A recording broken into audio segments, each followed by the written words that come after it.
Hello, everybody. Good to see you again. Happy holidays, Merry Christmas, Happy Hanukkah, whatever you celebrate. I'm hoping that you're having a good time this time of year with your family and your friends and whatever activities you're getting into to end 2024. Today, keeping up with where we've been going for several weeks now, trying to get you out of the pentatonic rut, or just tired of just playing those same fine notes, maybe in one spot on the fretboard. So we've talked about C7 all over the neck. We've showed it to you in several positions, and then we moved into arpeggios in all of the positions, up and down the neck, open, up through the 12th fret. And then we got into chromaticism, which is using all notes, that whether they're in the C7 scale or not, just for allowing you the freedom to know that, all notes can be relevant in certain types of music, and maybe you utilize chromaticism more in jazz and avant-garde type of music and jamming.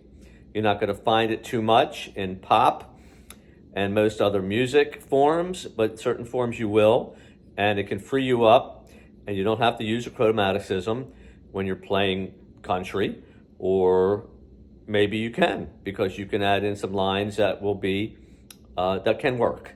And so we're going to go with the 10th fret today. We'll do a little bit of a review on the actual scale. Remember, C7th, we're trying to get under your fingers, all up and down the neck, because once you know C7th, or the Mixolydian scale is another name, then you're just, a note away from the altered chords that can happen with C7th, or because B flat is that note that makes it a dominant 7th chord, you know that if you move that B flat back to B, you have the major chord. You know that if you're in C7 and you want to make it minor, you flat the 3rd. Instead of E, you go to E flat. But then when you're playing altered chords, whether it's a flat 5, flat 9, sharp 5, sharp 9, and different notes like that, you're really just adding another note. So if you really understand the fretboard, once you get it, which can take a lot of time, you really can utilize all the notes in every position and not feel stuck.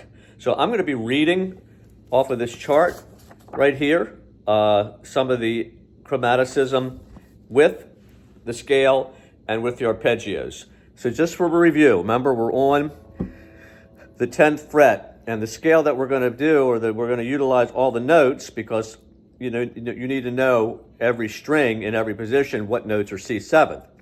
We're not starting on C7. The C is right here. If you want to see where the C scale is, starting on the 10th fret. That's your B flat, back to C.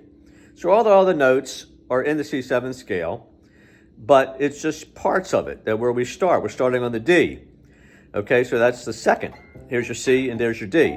So that's the second note in the scale, just for your information. So here is the scale. I'm sorry.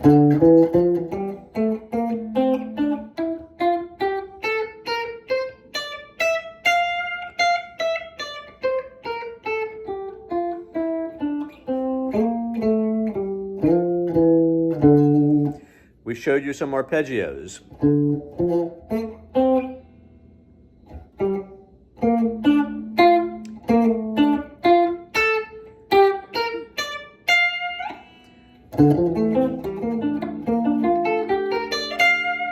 Okay, so now we're going to add chromaticism. Some of these lines are going to take us out of this box here where we're, kind of just hanging pretty much in 10 through 13. Just because to do that chromatic lines that I have written out here from a teacher that I was with for many years, that's how he wrote it out. So sometimes you got to go outside of this. So I'm just going to go through some of it and kind of explain it to you a little bit as we go along. So the first line, we're going to use every note, we're going to do chromatic. See that? When I showed you the scale before, it was just... But right now we're putting the extra note in there, putting in the E flat, okay? Which is fine because E flat just kind of is a minor, makes the C7, C minor 7. So, and then the next line is,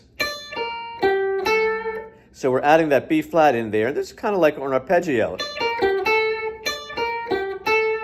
Okay, and then we're going to go to F.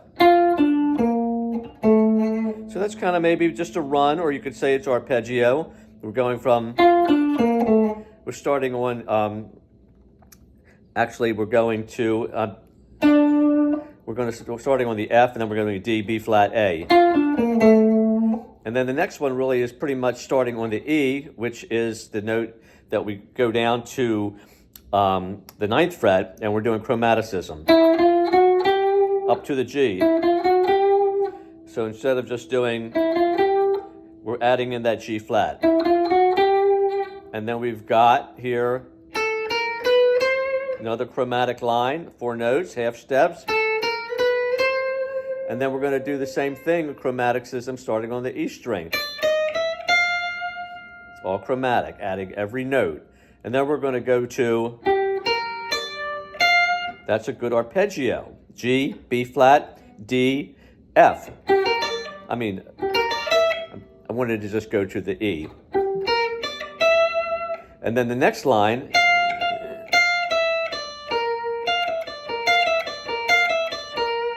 so that's what I'm reading here for the first lines of chromaticism along with arpeggios and just the scale. The next 2 lines we're going to go again. We're going to go, so that's your chromatic line, okay? Instead of just the run that we did before, we're going to do every note. And now we're going to go, see that? That's E, D, got that B flat in there, and then a G. Here we go with chromaticism. From the A to the C. And then we're going to go,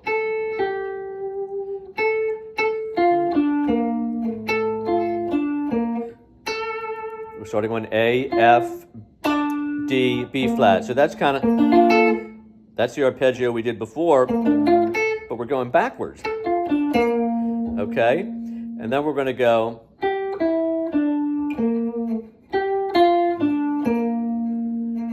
so that we're going from, actually we're going to go,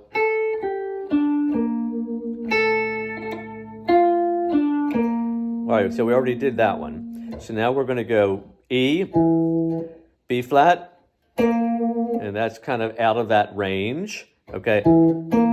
G, D, and then we're going to go to E flat, which you have to go out of this box, up to F sharp, and again, that's chromatic.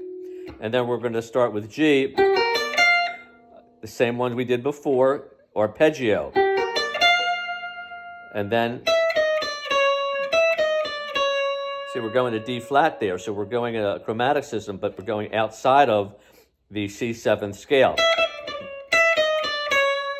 And then B flat, I mean,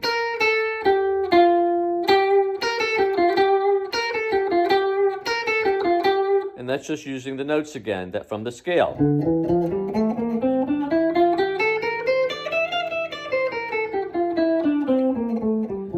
It's the scale, arpeggios, and like I showed you in many instances here, chromaticism is just using all the notes.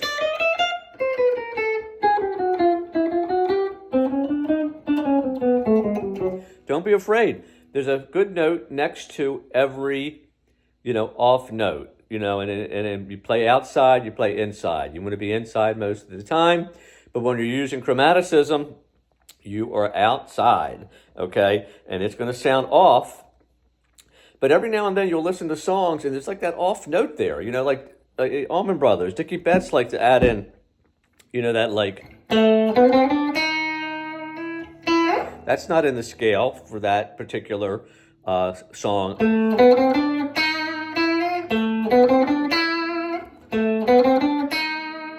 So sometimes a chromatic note will work, or a note that is a half step below or a half step above.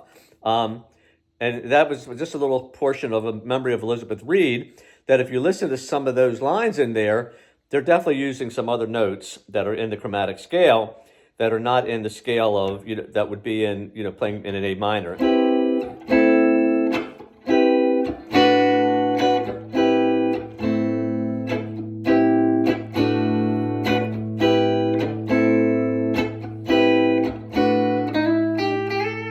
Okay, I digress. Anyway, I hope that's helpful. We've got one more spot to go to for chromaticism on the 12th fret and for open, and we will get to that at a lesson coming up. Everybody have a great rest of the year. I'll see you next time. See you. Bye.